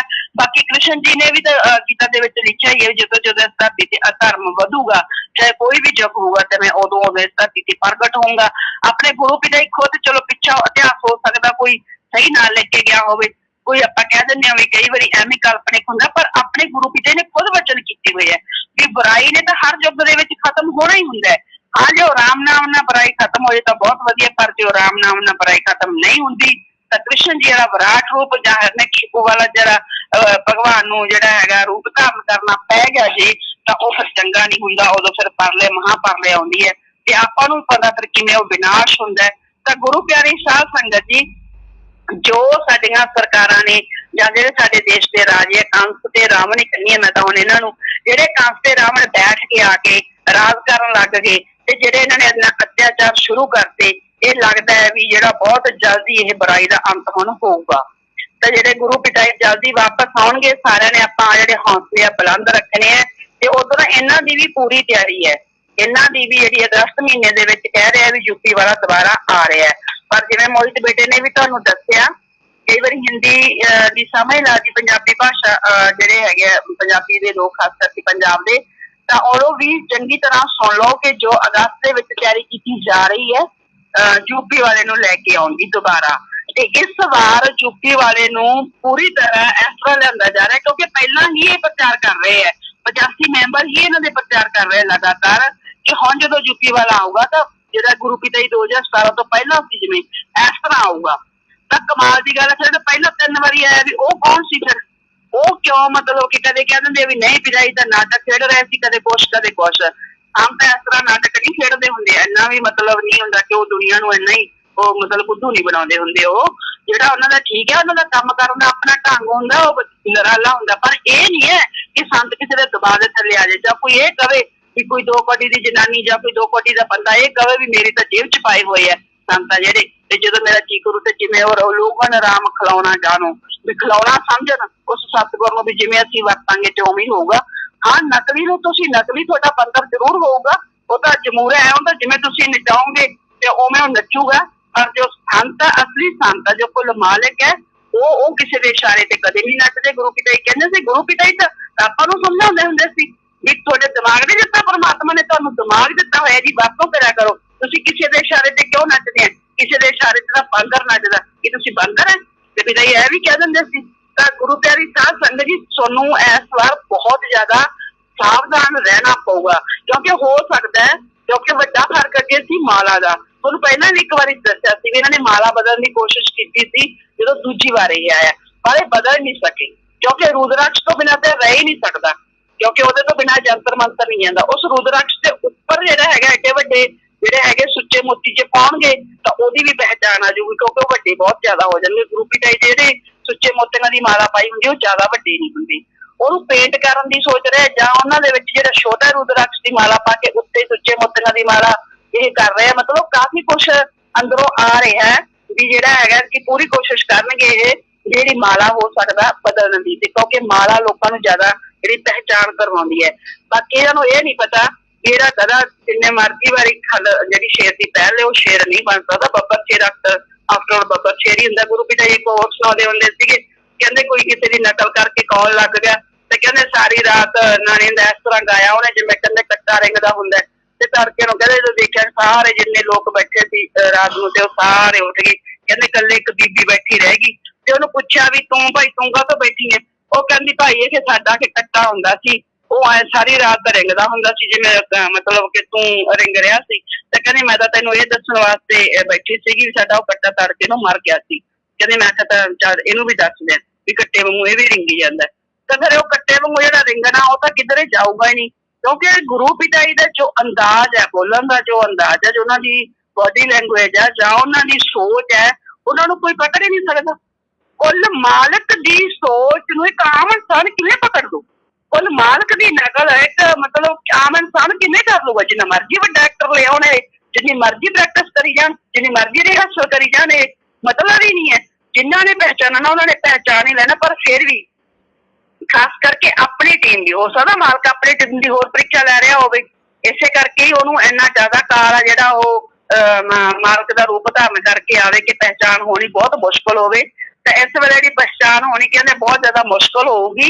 ਇਹ ਪੂਰੀ ਕੋਸ਼ਿਸ਼ ਕੀਤੀ ਜਾਊ, ਜਾਂ ਹੋ ਸਕਦਾ ਵੀ ਇਸ ਤਰ੍ਹਾਂ ਦੀ ਵੀ ਕੋਸ਼ਿਸ਼ ਅਪਣਾਈਆਂ ਜਾਂ ਜਿਵੇਂ ਆਪਾਂ ਕਹਿੰਦੇ ਸੀਗੇ ਵੀ ਜੇ ਸਾਡਾ ਸਤਿਗੁਰ ਹੋਊਗਾ ਸਾਨੂੰ ਬੁਲਾਊਗਾ ਜਾਂ ਫੇਥ ਵਰਕਸ ਦੀ ਟੀਮ ਨੂੰ ਜਾਂ ਡਾਕਟਰ ਮੋਹਿਤ ਨੂੰ ਜਾਂ ਮੈਨੂੰ ਗੁਰੂ ਪਿਤਾ ਜੀ ਕਿਉਂ ਨਹੀਂ ਜਾਣਦੇ, ਹੋ ਸਕਦਾ ਇਹੋ ਜਿਹੀ ਵੀ ਕੋਈ ਪਲੈਨਿੰਗ ਬਣਾਉ ਜਿਹਦੇ ਵਿੱਚ ਇਹ ਮੈਸੇਜ ਭੇਜਣ ਵੀ ਮਤਲਬ ਕਿ ਪਿਤਾ ਜੀ ਨੇ ਬੁਲਾ ਰਹੇ ਆ, ਜਾਂ ਹੋ ਸਕਦਾ ਲਾਈਵ ਦੇ ਵਿੱਚ ਫੇਸ ਵਰਕਸ ਦੇ ਕਿਸੇ ਮੈਂਬਰਾਂ ਬਾਰੇ ਬੋਲੇ।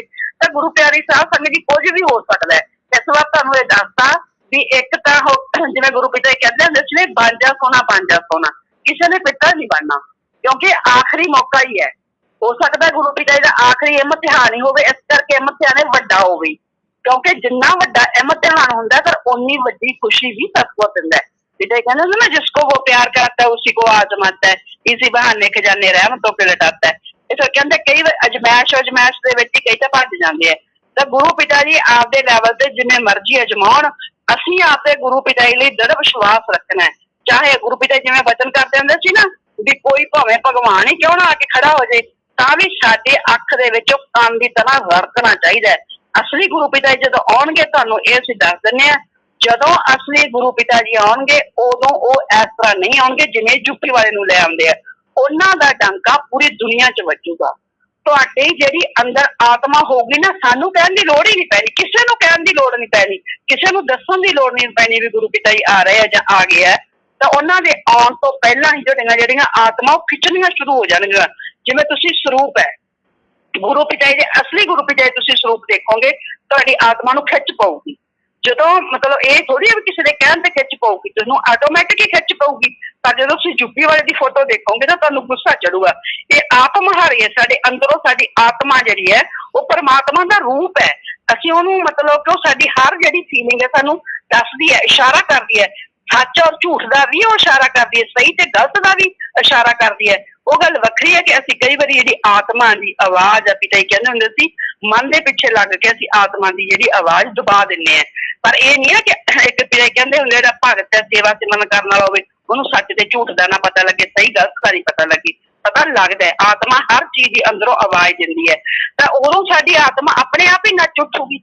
ਸਾਡੀ ਆਤਮਾ ਇੰਨੀ ਨੱਚ ਉੱਠੂਗੀ ਕਿ ਅਸੀਂ ਤਾਂ ਪੈਰ ਦੇ ਵਿੱਚ ਜੁੱਤੀ ਵੀ ਨਹੀਂ ਪਾਵਾਂਗੇ, ਕਿਸੇ ਨੂੰ ਕਹਿਣ ਦੀ ਜ਼ਰੂਰਤ ਨਹੀਂ ਪਊਗੀ ਵੀ ਚਲੋ ਆਓ ਤੁਹਾਨੂੰ ਯੂਪੀ ਵਾਲਾ ਯਾਦ ਕਰਦਾ ਜਾਂ ਤੁਹਾਨੂੰ ਪਿਤਾ ਜੀ ਯਾਦ ਕਰਦੇ ਆ, ਤੁਹਾਨੂੰ ਬੁਲਾ ਰਹੇ ਹੈ।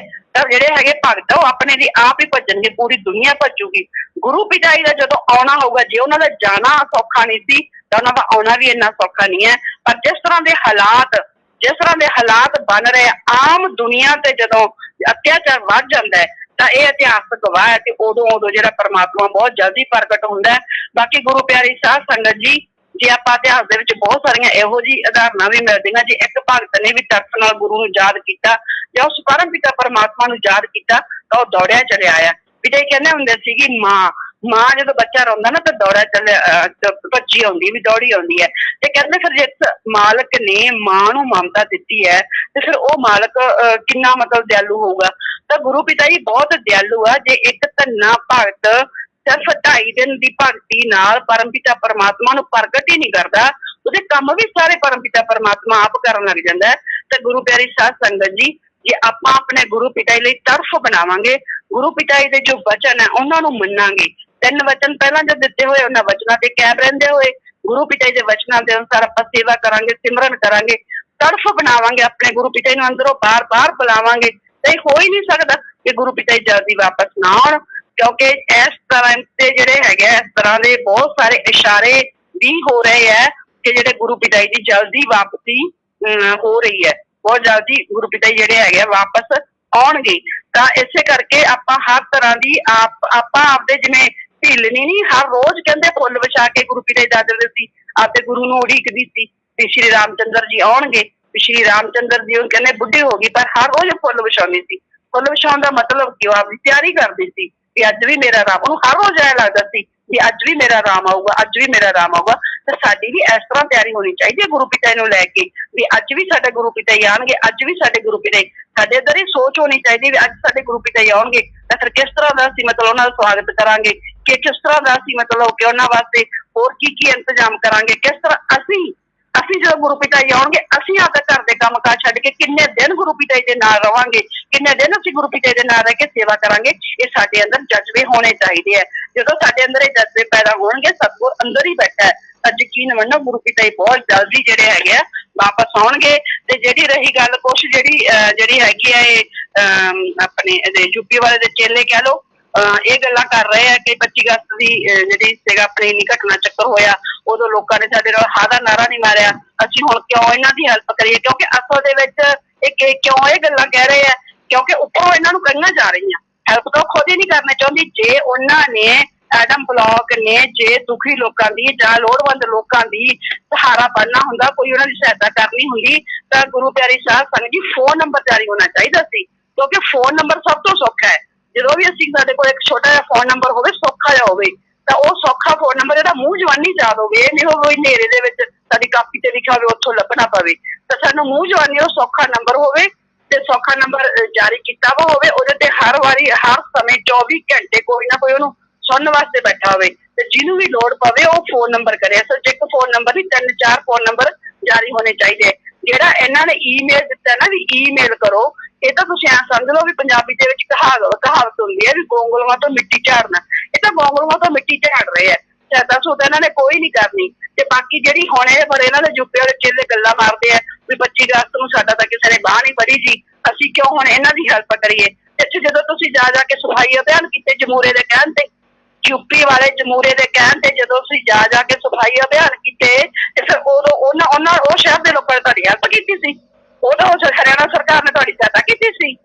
ਜਿਸ ਹਰਿਆਣਾ ਸਰਕਾਰ ਨੇ ਤੁਹਾਡੀਆਂ ਜਿਹੜੇ 42 ਭੈਣ ਭਰਾ ਉੱਥੇ ਗੋਲੀਆਂ ਨਾਲ ਮਾਰਤੇ, ਉਹੀ ਹਰਿਆਣਾ ਦੇ ਸ਼ਹਿਰਾਂ ਵਿੱਚ ਜਾ ਜਾ ਕੇ ਤੁਸੀਂ ਗੰਦਗੀ ਚੁੱਕੀ। ਉਹਦੀ ਉਹ ਜ਼ਿਆਦਾ ਜ਼ਰੂਰਤ ਸੀ ਕਿ ਹੁਣ ਜੇ ਕੋਈ ਭੁੱਖਾ ਪਿਆਸਾ ਮਰ ਰਿਹਾ, ਛੋਟੇ ਛੋਟੇ ਬੱਚੇ ਜੇ ਭੁੱਖੇ ਪਿਆਸੇ ਮਰ ਰਹੇ, ਹੁਣ ਉਹਨਾਂ ਨੂੰ ਜ਼ਿਆਦਾ ਜ਼ਰੂਰਤ ਹੈ।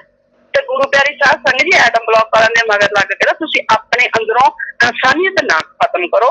ਠੀਕ ਹੈ, ਜੇ ਤੁਹਾਨੂੰ ਉਹ ਸੇਵਾ ਨਹੀਂ ਕਰ ਸਕਦੇ, ਜ਼ਰੂਰੀ ਥੋੜੀ ਹੈ ਵੀ ਆਪਾਂ ਕਿਸੇ ਨੂੰ ਦਿਖਾ ਕੇ ਸੇਵਾ ਕਰਨੀ ਹੈ। ਜਿੱਥੇ ਵੀ ਲੋੜਵੰਦ ਹੈ, ਜਿੱਥੇ ਵੀ ਤੁਹਾਨੂੰ ਲੱਗਦਾ ਹੈ ਕਿ ਇੱਥੇ ਹਾਂ ਕਿਸੇ ਨੂੰ ਜ਼ਰੂਰਤ ਹੈ, ਸਾਡੀ ਜ਼ਰੂਰਤ ਦੇ ਨਾਲ, ਸਾਡੀ ਕੁਛ ਸਹਾਇਤਾ ਕਰਨ ਦੇ ਨਾਲ ਕਿਸੇ ਦਾ ਘਰ ਦਾ ਚੁੱਲ੍ਹਾ ਜਿਹੜਾ ਉਹ ਤਪ ਜੂਗਾ, ਕਿਸੇ ਨੂੰ ਖਾਣਾ ਮਿਲ ਜੂਗਾ, ਤਾਂ ਕਿਸੇ ਨੂੰ ਸਾਫ਼ ਪਾਣੀ ਮਿਲ ਜੂਗਾ, ਕਿਸੇ ਨੂੰ ਕੋਈ ਦਵਾਈ ਮਿਲ ਜੂਗੀ, ਤੁਸੀਂ ਆਪਣੇ ਆਪ ਹੀ ਕਰ ਲਓ। ਇਹ ਜ਼ਰੂਰੀ ਨਹੀਂ ਹੈ ਕਿ ਅਸੀਂ ਫੋਟੋਆਂ ਕਰਾਈਏ ਜਾਂ ਲੋਕਾਂ ਦੇ ਵਿੱਚ ਵਾਹ ਕਰੀਏ। ਪੁਰਾਣੀ ਕਹਾਵਤ ਹੁੰਦੀ ਸੀ ਵੀ ਜੇ ਸੱਜਾ ਹੱਥ ਦਾਨ ਕਰੇ ਤਾਂ ਖੱਬੇ ਨੂੰ ਪਤਾ ਨਹੀਂ ਲੱਗਣਾ ਚਾਹੀਦਾ, ਉਹੀ ਅਸਲੀ ਦਾਨ ਹੁੰਦਾ ਹੈ। ਪਰਮਪਿਤਾ ਪਰਮਾਤਮਾ ਤੁਹਾਨੂੰ ਅੰਦਰ ਬੈਠਾ ਦੇਖ ਰਿਹਾ, ਯਕੀਨ ਮੰਨੋ। ਜ਼ਰੂਰੀ ਨਹੀਂ ਹੈ ਵੀ ਤੁਸੀਂ ਕਿਸੇ ਨੂੰ ਦਿਖਾ ਕੇ ਸੇਵਾ ਕਰੋਗੇ ਤਾਂ ਉਹੀ ਸੇਵਾ ਤੁਹਾਡੀ ਮਨਜ਼ੂਰ ਹੋਊਗੀ। ਤੁਹਾਡੇ ਅੰਦਰ ਜੋ ਸਤਿਗੁਰ ਬੈਠਾ ਨਾ, ਉਹ ਤੁਹਾਨੂੰ ਉਦੋਂ ਹੀ ਉਹਦਾ ਫਲ ਦੇ ਦੂਗਾ ਜਦੋਂ ਹੀ ਤੁਸੀਂ ਸੇਵਾ ਕਰਨ ਦਾ ਸੋਚ ਲਿਆ। ਜਦੋਂ ਵੀ ਤੁਸੀਂ ਕਿਸੇ ਦੀ ਇਨਸਾਨੀਅਤ ਦੀ ਸੇਵਾ ਕਰਨ ਦੀ ਸੋਚ ਲਈ, ਜਿੰਨਾ ਕੁ ਤੁਸੀਂ ਕਰ ਸਕਦੇ ਹੋ ਠੀਕ ਹੈ, ਜ਼ਿਆਦਾ ਵੱਡੇ ਲੈਵਲ ਤੇ ਨਹੀਂ ਕਰ ਸਕਦੀ, ਕਿਉਂਕਿ ਡੇਰਾ ਦੀ ਜੋ ਮਦਦ ਮੰਗੀ ਜਾ ਰਹੀ ਹੈ ਉਹ ਵੱਡੇ ਲੈਵਲ ਤੇ ਮੰਗੀ ਜਾ ਰਹੀ ਹੈ, ਉਹ ਗ੍ਰੀਨੈਸ ਦੀ ਮੰਗੀ ਜਾ ਰਹੀ ਹੈ। ਆਮ ਮਤਲਬ ਕਿ ਜੇ ਆਪਾਂ ਇੱਕਾ ਦੁੱਕਾ ਕਹੀਏ ਵੀ ਆਪਾਂ 1-2 ਬੰਦੇ ਜਾ ਕੇ ਜਾਂ ਕੋਈ 100 ਵੀ ਐ ਨਹੀਂ ਕਰ ਸਕਦੇ। ਆਪਾਂ ਕੀ ਕਰ ਸਕਦੇ, ਆਪਾਂ ਤਾਂ ਖਾਣਾ ਦੇ ਸਕਦੇ ਆ ਜਾਂ ਕਿਸੇ ਨੂੰ ਕੋਈ ਦਵਾਈਆਂ ਦੇ, ਇਸ ਤਰ੍ਹਾਂ ਦੀ ਸਹਾਇਤਾ ਕਰ ਸਕਦੇ ਆ। ਪਰ ਜਿਹੜਾ ਬੰਨਣੇ ਜਾਂ ਹੋਰ ਤਰ੍ਹਾਂ ਦੀ ਜਿਹੜੀ ਹੈਗੀ ਹੈ ਸਹਾਇਤਾ, ਉਹ ਜ਼ਿਆਦਾ ਜਿਹੜੀ ਹੈਗੀ ਹੈ ਗੁਰੂ ਪਿਤਾ ਜੀ ਨੇ ਬਣਾਈ ਹੀ ਕੁਦਰਤੀ ਆਫਤਾਂ ਵਾਸਤੇ ਗ੍ਰੀਨੈਸ ਵੈਲਫੇਅਰ ਫੋਰਸ ਸੀ। ਉਹਦੀ ਸਾਰੀ ਕਮਾਂਡ ਇਸ ਵੇਲੇ ਡੇਰੇ ਦੇ ਹੱਥ 'ਚ ਹੈ, ਇਸ ਵਕਤ ਵਾਇਰਕ ਦੇ ਹੱਥ 'ਚ ਨਹੀਂ ਹੈ। ਜੇ ਫੇਸ ਵਕਤ ਵਾਇਰਕ ਦੇ ਹੱਥ 'ਚ ਹੁੰਦੀ ਤਾਂ ਉਹਨੂੰ ਕਦੋਂ ਦੀ ਸਾਰੀ ਗ੍ਰੀਨੈਸ ਤੁਹਾਨੂੰ ਸਾਰੇ ਪੰਜਾਬ, ਹਰਿਆਣਾ ਕੇ ਦਿੱਲੀ ਤੇ ਹਿਮਾਚਲ ਜਿੱਥੇ ਜਿੱਥੇ ਹੜ੍ਹ ਆਏ ਹੁੰਦੇ ਸਾਰੇ ਥਾਵਾਂ ਤੇ ਤੁਹਾਨੂੰ ਦਿਸਣੀ ਗ੍ਰੀਨੈਸ ਸੀ। ਲੋਕਾਂ ਨੇ ਤਾਂ ਗੁਰੂ ਪਿਤਾ ਜੀ ਵਾਹ ਕਰਦੇ ਨੇ ਸੀ ਵੀ ਵਾਹ ਵਾਹ ਧੰਨ, ਮਤਲਬ ਕਿ ਸੰਤ ਡਾਕਟਰ ਗੁਰਮੀਤ ਰਾਮ ਸਿੰਘ ਜੀ ਜਿਹਦੀ ਫੌਜ ਨੇ ਸਾਰਾ ਕੁਝ ਸਾਂਭ ਲਿਆ। ਗੁਰੂ ਪਿਆਰੀ ਸਾਹਿਬ ਸੰਗਤ ਜੀ, ਮੌਕਾ ਸੀ ਸਾਡੇ ਕੋਲੇ, ਮਤਲਬ ਕਿ ਜਦੋਂ ਕੋਈ ਇਸ ਤਰ੍ਹਾਂ ਦੀ ਕੁਦਰਤੀ ਆ, ਸਾਨੂੰ ਪਰਮਪਿਤਾ ਪਰਮਾਤਮਾ ਨੇ ਮੌਕਾ ਦਿੱਤਾ ਵੀ ਚਲੋ ਆਪਦੇ ਗੁਰੂ ਦਾ ਨਾਮ ਰੋਸ਼ਨ ਕਰਨ ਦਾ ਤੁਹਾਡਾ ਸਮਾਂ ਹੈ। ਗ੍ਰੀਨੈਸ ਦੀ ਵਰਦੀ ਪਾ ਕੇ ਹੀ ਤੁਸੀਂ ਗੁਰੂ ਪਿਤਾ ਜੀ ਦਾ ਨਾਮ ਰੋਸ਼ਨ ਕਰ ਸਕਦੇ ਹੋ। ਜਿਵੇਂ ਆਪਾਂ ਸਿਵਲ ਕੱਪੜਿਆਂ 'ਚ ਪਾ ਕੇ ਤੁਰੇ ਫਿਰਾਂਗੇ, ਲੋਕਾਂ ਨੂੰ ਕੀ ਪਤਾ ਲੱਗੂ ਤੁਸੀਂ ਕੌਣ ਹੈ। ਗੁਰੂ ਪਿਤਾ ਨੇ ਐਵੇਂ ਥੋੜੀ ਗ੍ਰੀਨੈਸ ਬਣਾਈ, ਐਵੇਂ ਡਰੈਸ ਦਿੱਤੀ। ਪਰਮਪਿਤਾ ਜੀ, ਗੁਰੂ ਪਿਤਾ ਜੀ ਕਹਿੰਦੇ ਹੁੰਦੇ ਸੀ ਸ਼ਾਹ ਸਤਨਾਮ ਜੀ, ਮਗਰ ਨਾਮ ਲਿਖਿਆ ਹੋਇਆ ਪਰਮਪਿਤਾ ਜੀ ਦਾ। ਪਿਤਾ ਕਹਿੰਦੇ ਜੇ ਮਗਰ ਨਾਮ ਲਿਖਿਆ ਨਾ ਤੁਹਾਡੇ ਸ਼ਾਹ ਸਤਨਾਮ ਜੀ ਪਰਮਪਿਤਾ ਦਾ ਨਾਮ, ਇਹ ਕਹਿੰਦੇ ਅਸੀਂ ਮਗਰਲੇ ਪਾਸੇ ਤੁਹਾਨੂੰ ਆਸ਼ੀਰਵਾਦ ਦਿੰਦੇ ਹਾਂ, ਬੈਕ ਤੇ ਢੂਹੀ ਤੇ ਵੀ ਤੁਹਾਨੂੰ ਆਸ਼ੀਰਵਾਦ ਦਿੰਦੇ ਹਾਂ। ਕਹਿੰਦੇ ਆਸ਼ੀਰਵਾਦ ਹੈ ਲਗਾਤਾਰ ਜੋ ਮਿਲਦਾ। ਤਾਂ ਗੁਰੂ ਪਿਆਰੀ ਸਾਧ ਸੰਗਤ ਜੀ, ਜਦੋਂ ਤੁਹਾਨੂੰ ਮੌਕਾ ਮਿਲਦਾ ਆਪਣੇ ਗੁਰੂ ਪਿਤਾ ਜੀ ਦਾ ਨਾਮ ਰੋਸ਼ਨ ਕਰਨ ਦਾ ਪੂਰੀ ਦੁਨੀਆ ਦੇ ਵਿੱਚ, ਪੂਰੀ ਦੁਨੀਆ ਦੇਖਦੀ ਵੀ ਦੇਖੋ ਜਿਸ ਸੰਤ ਨੂੰ ਸਰਕਾਰਾਂ ਨੇ, ਇੰਡੀਆ ਦੀਆਂ ਸਰਕਾਰਾਂ ਨੇ ਝੂਠੇ ਦੋਸ਼ ਲਾ ਕੇ ਜੇਲ੍ਹ 'ਚ ਬੰਦ ਕਰ ਰੱਖਿਆ, ਉਸੇ ਹੀ ਗੁਰੂ ਦੀ ਬਣਾਈ ਹੋਈ ਜਿਹੜੀ ਸਰਕਾਰ ਮਤਲਬ ਫੌਜ ਹੈ, ਗ੍ਰੀਨੈਸ ਵੈਲਫੇਅਰ ਫੋਰਸ ਹੈ, ਕਿੰਨੀਆਂ ਸਟੇਟਾਂ ਦੇ ਵਿੱਚ ਅੱਜ ਸੇਵਾ ਕਰ ਰਹੀ ਹੈ ਤੇ ਕਿੰਨੇ ਇਨਸਾਨੀਅਤ ਜਿਹੜੀ ਹੈਗੀ ਹੈ ਜਿਹੜੀ ਬਚਾ ਰਹੀ ਹੈ, ਕਿੰਨੇ ਇਨਸਾਨਾਂ ਨੂੰ ਬਚਾ ਰਹੀ, ਕਿੰਨੇ ਪਸ਼ੂਆਂ ਨੂੰ ਬਚਾ ਰਹੀ ਹੈ, ਕਿੰਨੀ ਮਤਲਬ ਕਿ ਅੱਗੇ ਵੱਧ ਕੇ ਸੇਵਾ ਕਰ ਰਹੀ ਹੈ।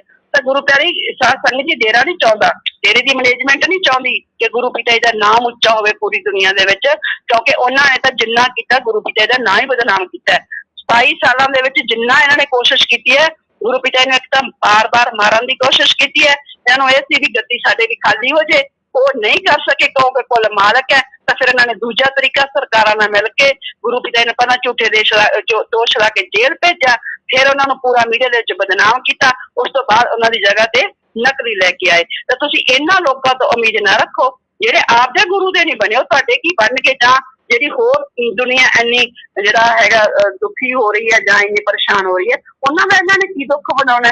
ਇਸੇ ਕਰਕੇ ਆਪਦੇ ਲੈਵਲ ਤੇ ਜਿੰਨਾ ਤੁਹਾਡੇ ਆਂਢ ਗੁਆਂਢ ਜਾਂ ਨੇੜੇ ਜਿੱਥੇ ਵੀ ਹੈ, ਤਾਂ ਤੁਸੀਂ ਜ਼ਰੂਰ ਆਪਣੇ ਅੰਦਰ ਇਨਸਾਨੀਅਤ ਪੈਦਾ ਕਰੋ, ਆਪਣੇ ਅੰਦਰ ਜਿਹੜਾ ਹੈਗਾ ਉਹ ਜਜ਼ਬਾ ਪੈਦਾ ਕਰੋ। ਗੁਰੂ ਪਿਤਾ ਜੀ ਦੇ ਜੋ ਵਚਨ ਹੈ ਉਹਨਾਂ ਤੇ ਚੱਲਦੇ ਹੋਏ ਜਿਹੜੇ ਆਪਾਂ ਆਪਦੇ ਗੁਰੂ ਪਿਤਾ ਜੀ ਦੀ ਜਿਹੜੀ ਆਣ ਬਾਣ ਤੇ ਸ਼ਾਨ ਆ ਉਹ ਪੂਰੀ ਦੁਨੀਆ ਦੇ ਵਿੱਚ ਉੱਚੀ ਕਰੀਏ। ਇਹ ਸਾਡੀ ਸੋਚ ਹਮੇਸ਼ਾ ਰਹਿਣੀ ਚਾਹੀਦੀ ਹੈ ਕਿ ਇਹ ਮਾਲਕ ਸਾਡੇ ਤੋਂ ਐਸਾ ਕਰਮ ਕਰਵਾਉਣਾ ਜਿਹਦੇ ਨਾਲ ਮੇਰੇ ਗੁਰੂ ਜੀ ਖੁਸ਼ ਹੋਣ, ਮੇਰਾ ਸਤਿਗੁਰ ਖੁਸ਼ ਹੋਵੇ ਤੇ ਮੇਰਾ ਸਤਿਗੁਰ ਖੁਸ਼ ਹੋ ਕੇ ਜਲਦੀ ਵਾਪਸ ਆਵੇ ਤੇ ਮੇਰੇ ਸਤਿਗੁਰ ਦੀ ਜਿਹੜੀ ਆਨ ਬਾਣ ਤੇ ਸ਼ਾਨ ਹੈ ਉਹ ਪੂਰੀ ਦੁਨੀਆ ਦੇ ਵਿੱਚ ਉੱਚੀ ਹੋਵੇ। ਧੰਨ ਧੰਨ ਸਤਿਗੁਰੂ ਤੇਰਾ ਹੀ।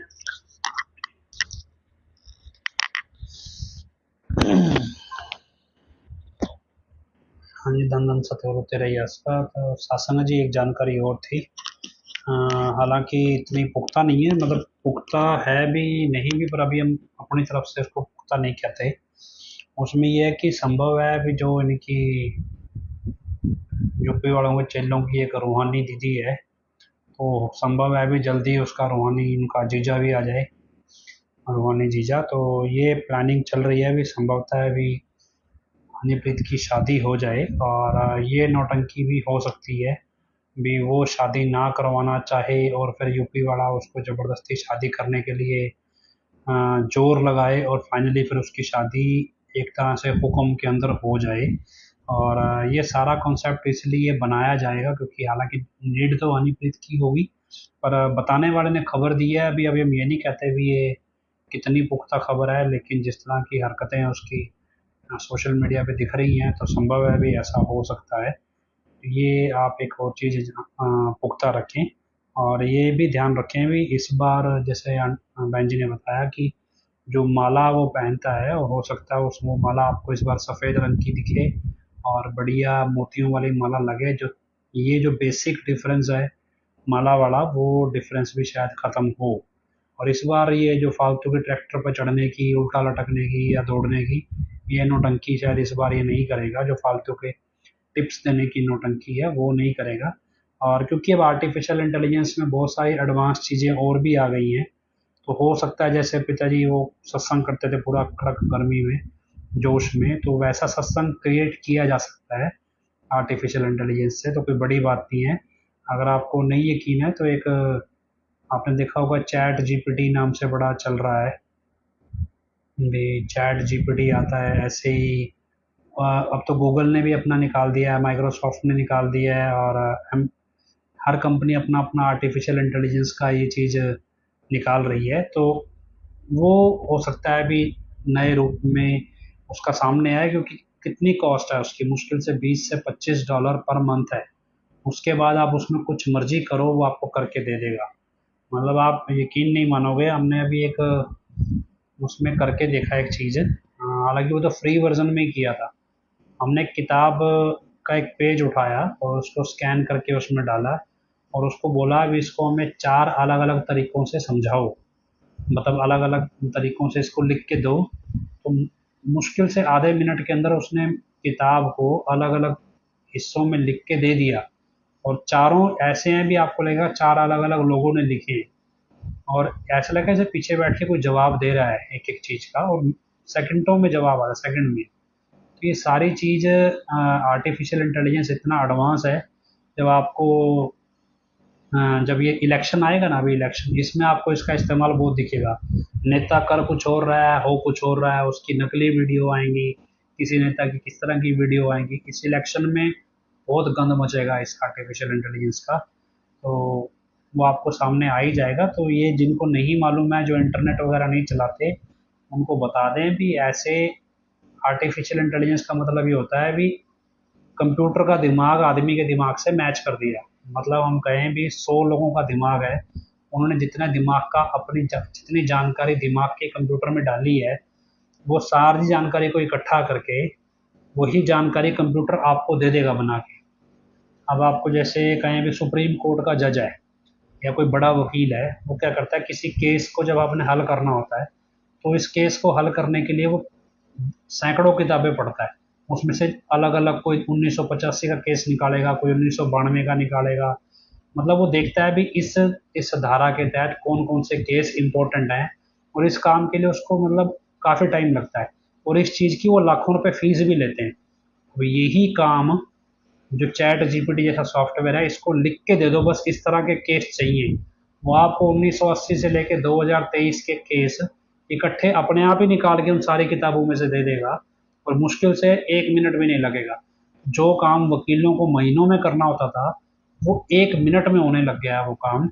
और जो काम जज करते थे, जजों को भी ये काम करना पड़ता था इस तरह से भी, जब वो फैसला सुनाते हैं तो पुराने फैसलों को आधार बनाते हैं, उनको भी अब सरकार ने ऐसी सुविधा उपलब्ध करा दी है कि तुम्हें किताब पढ़ने की ज़रूरत नहीं है, ये चैट जीपीटी चलाओ और इससे पुराने केसों का डाटा निकालो और साथ साथ फटाफट फैसला सुनाओ।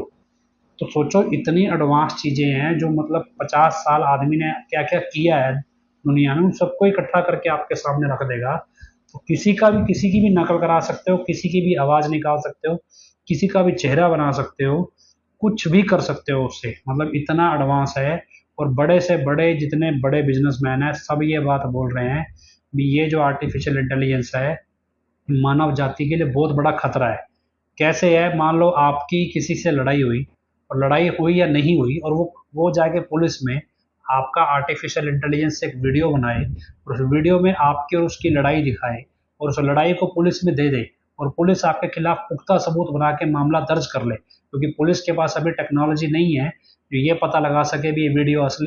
भी कानून का जो गलत इस्तेमाल करके किस तरह से इस आर्टिफिशियल इंटेलिजेंस से आम दुनिया को तबाह किया जा सकता है, तो ये मतलब लोग अपने इंटरव्यू में बोल रहे हैं। तो आपको इससे सावधान रहने की ज़रूरत है। अगर आपको नहीं समझ आए तो इंटरनेट पे खोल के देखना, ए और आई लिख के इसके बाद लिखना इसके ड्रॉबैक्स, इसके साइड इफ़ेक्ट क्या क्या हैं, आपको सारा कुछ कंप्यूटर बता देगा 1 मिनट के अंदर। तो खैर हम उम्मीद करते हैं, प्रार्थना करते हैं इस बुराई के दौर में सच्चाई सामने आए, जल्दी आए और सच का कोई स्तंभ खड़ा हो जिससे ये दुनिया बचे। तो इस प्रार्थना के साथ हजूर पिता के चरणों में सभी मिलकर नारा लगाएंगे, धन धन सतगुरु तेरा ही आसरा, धन धन सतगुरु तेरा ही आसरा। आखिरी में अरदास बोलेंगे, धन धन सतगुरु तेरा ही आसरा, हे मालिक तुझे इलाज है, अब बहुत हो गया, तू दया में रहमत कर, तेरे प्यार मोहब्बत की राह में हमें कोई दुख तकलीफ ना आए, तो ऐसी रहमत बख्श व सबको सुमति दे, किस तरह से देनी है यह तो सब जानता है, जिसको जैसे देनी है वैसी दे, वो तेरी मर्जी। धन धन सतगुरु तेरा ही आस।